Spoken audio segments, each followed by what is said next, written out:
दोस्तों, पश्चिम बंगाल की राजनीति में बड़ा धमाका हुआ है। ममता बनर्जी की तृणमूल कांग्रेस से बाहर निकले 3 बड़े चेहरे अब बीजेपी में शामिल हो चुके हैं। जी हां, सुष्मिता देव, सुखेंदु शेखर रॉय और प्रकाश बारिक ने बीजेपी का दामन थाम लिया है। टीएमसी के लिए यह बहुत बड़ी मुसीबत है।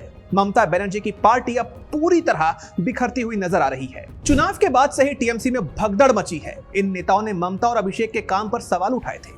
अब ये सीधे बीजेपी के पाले में है। बीजेपी नेता सामिक भट्टाचार्य ने इनका स्वागत किया। साफ है कि बीजेपी इन दिग्गजों को राज्यसभा भेजने की तैयारी में है। 14 जुलाई नामांकन की आखिरी तारीख है। ऐसे में टीएमसी खेमे में खलबली मचना तय है। उधर सामिक भट्टाचार्य ने टीएमसी को जमकर घेरा है। उन्होंने कहा कि वामपंथियों और टीएमसी ने बंगाल को बर्बादी के रास्ते पर धकेला है। राज्य में लोकतंत्र का नामो निशान नहीं बचा है। अब मोदी की नीतियों पर भरोसा बढ़ रहा है। बीजेपी का कहना है कि नेताओं का अनुभव पार्टी को और मजबूत बनाएगा।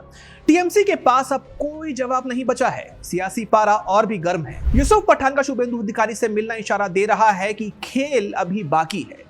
उधर प्रोसेनजीत चटर्जी की मुलाकात ने भी चर्चाएं तेज कर दी हैं। ममता बनर्जी के करीबी रहे लोग अब उनका साथ छोड़ रहे हैं। टीएमसी का भविष्य अब अधर में लटक गया है। पार्टी के अंदर की लड़ाई अब सड़क पर आ चुकी है। ममता बनर्जी अब अपनी पार्टी को ही नहीं संभाल पा रही हैं। अभिषेक बनर्जी की लीडरशिप पर भी सवाल उठ रहे हैं। लोग टीएमसी से ऊब चुके हैं। बंगाल में बदलाव की लहर साफ दिख रही है।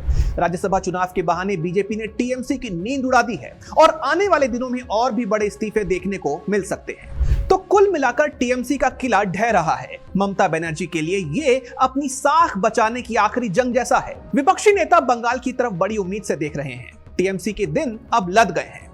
जनता सब देख रही है और आने वाले चुनावों में इसका असर जरूर दिखेगा। बंगाल की जनता ने भी अब मन बना लिया है।